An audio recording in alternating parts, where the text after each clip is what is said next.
One of the issues during this entire uprising event was there were so many voices, how should I say, I don't want to say coming out of, but yeah, there were so many voices coming out of Sandtown that wasn't Sandtown-Winchester. Does that make sense? Mm-hmm. So a lot of stuff that you heard on the news, a lot of stuff that was being broadcast, a lot of interviews that picked up, even some pastors who came in being glorified and went nationally and talking, no ties to this community. And so they were speaking things that this community wasn't feeling. And one of the things I kept hearing from the communities was, Colonel, we're losing our voice. People were coming even from, just for a moment, forget about everybody, because we had a lot of agitators coming from across the country. Let's just forget about them for a second. We know why they're here to incite, but we got people coming from other neighborhoods across Baltimore just to speak and speak for us. And they don't know us, they don't know our community, not from us. And so we did our best to try to offset that and give them a voice, but really their voice still to this day has not been heard the way it should be heard. And we talk about that media thing, right? And how they portray. Well, tonight you're getting exclusive insight because they have not been able to talk or express their voice about what happened and what the future may hold and their hopes of the future. But tonight, you as a select group get to hear that because no one else is taking time out to hear that. Does that make sense? Amen. Thank you. Amen. So here's the two questions. Well, here's the first question. Guys, so we have enough time for Q&A. I'm giving you 3 minutes to answer the question. Dr. Wilson, don't take 15. All right. I'm giving you 3 minutes to answer the question. The first question is really easy. All right, and we're just going to go down the road and then I'll switch you, come back, give you time to think. You want time to think? Great. You good? So here's the first question. Why, from your perspective, or better yet, what led to the uprising back in April, from your perspective? Well, I feel that Taproot, and I say Taproot because I got some of my training from North Carolina. The taproot of it all is the so-called war on drugs.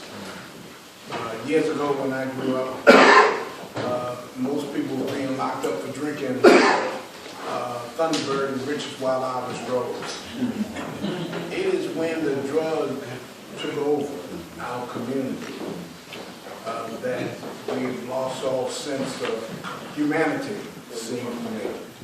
So I feel that it's unfair for our men in blue, men and women in blue, to do an impossible task of trying to rid our communities and grab hold of what's happening in this drug world. And I have more to say on that. My 2 minutes up. I think anytime you have latent feelings of frustration, and then you have a community crisis, and then you mix that, to be honest, in my opinion, and then you mix that with a media and people that thrive off crisis, and you put that mix together,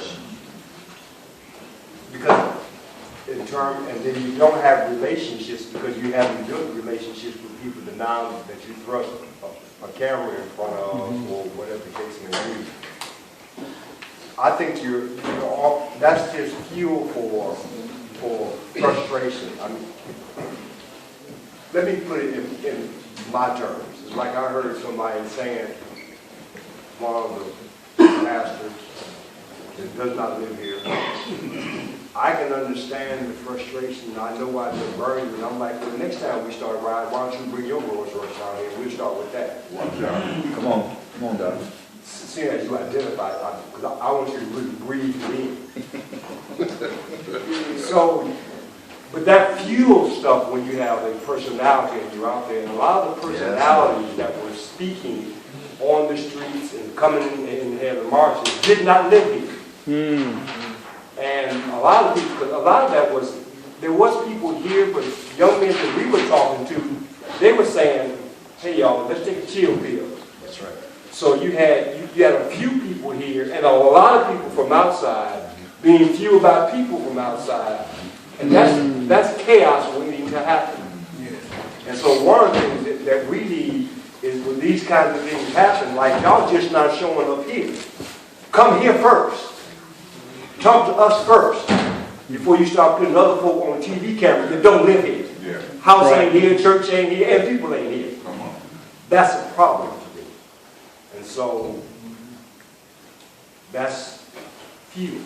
Amen. Confusion in a moment of crisis.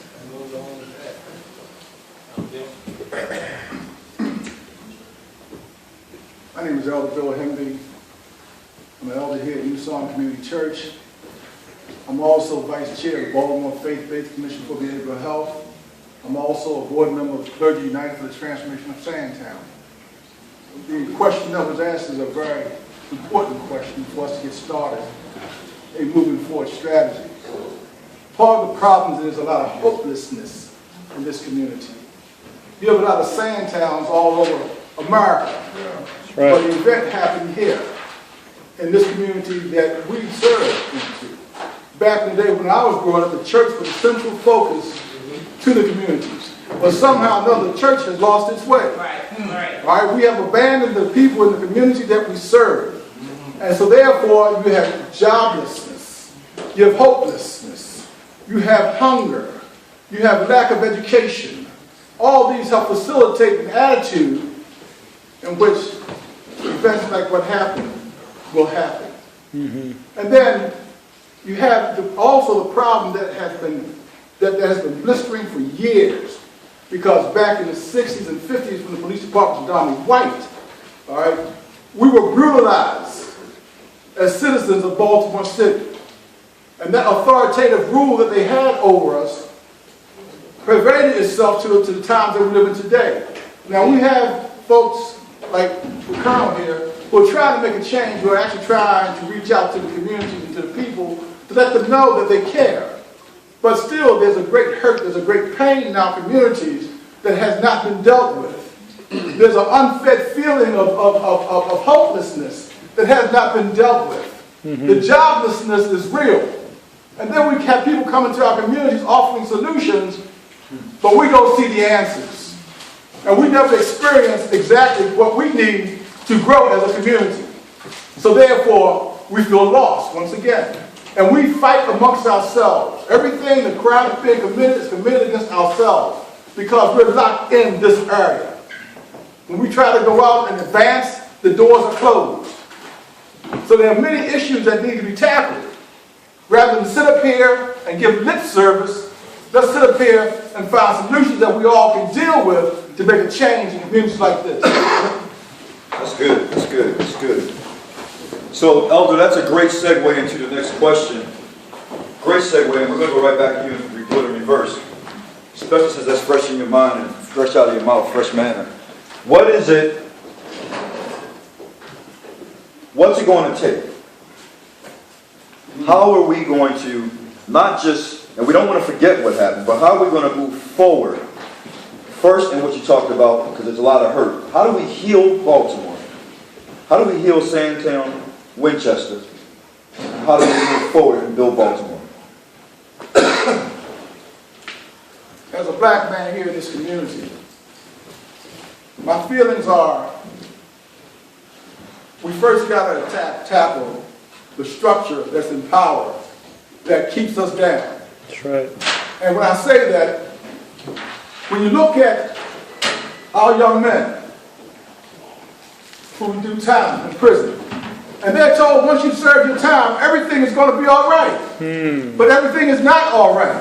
And it's not all right because of the fact that once they have served their time and they go look for a job, and they may get a job initially, but then the employer says, "Oh, we got to go back here and we do got to do a search to see if you have a record, see what your record looks like."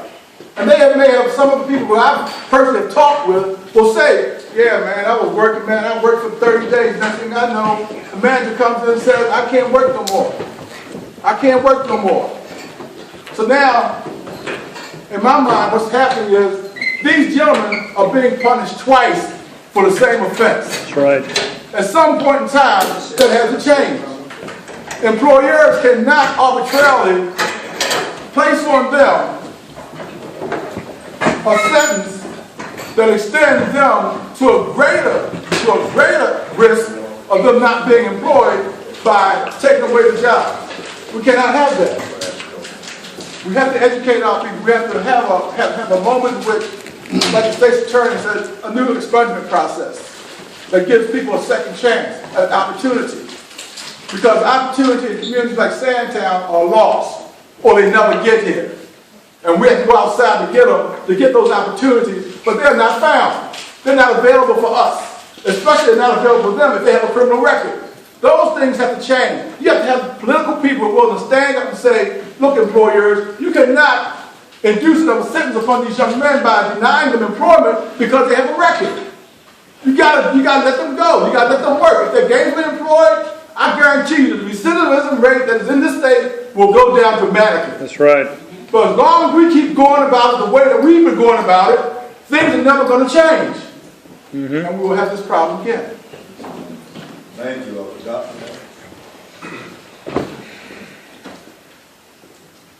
I think there are structural things that the Elder Bill has mentioned.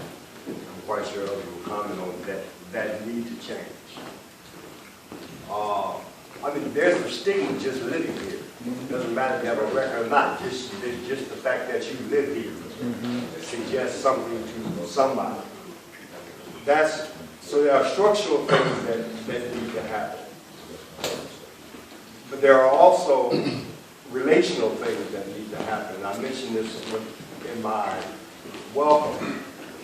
We just got a guy a job, 22 years old, who's never worked a day in his life. And he dropped out of high school. To offer him a job and not spend time with him to instill those qualities that would enable him to sustain the job is fruitless. So that means we have to spend time with him as a person.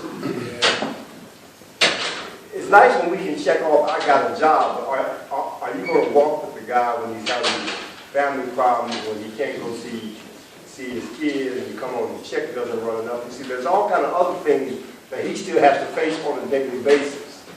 And so, while we need to address those structural issues, there has to be those of us on the ground. In other words, we can't do drone strikes in Sandtown. We need boots on the ground, simply put. Right. And so, to have one, as I said, I'm an old-time dope fiend. And because you put a new park in my neighborhood, I didn't say, I guess I ain't going to shoot dope no more. I got a new park. I didn't give a flip. You just gave me a nice park to shoot dope in. That's all. So, we cannot overlook, it seems to think that we can do something and we got the right amount of money and the right kind of structure as if that person's a thing. Men and women aren't things. They're people. Demographics say there's more women in Sandtown than men. That's not true. There's more men in Sandtown, but they don't count men because that hurts the check. Helping somebody. Yeah. So now, we give mama a house, we give the key is a job, and daddy's still standing outside. What does that make him feel like? He becomes a boy, Jordan. Everybody saying amen. Now that is a structural thing that needs to change. To rethink of what constitutes a family and a unique kind of family in Sandtown with the dynamic that we have to deal with in terms of brokenness. So it takes people and it takes structure. Can't have one without the other. It's good.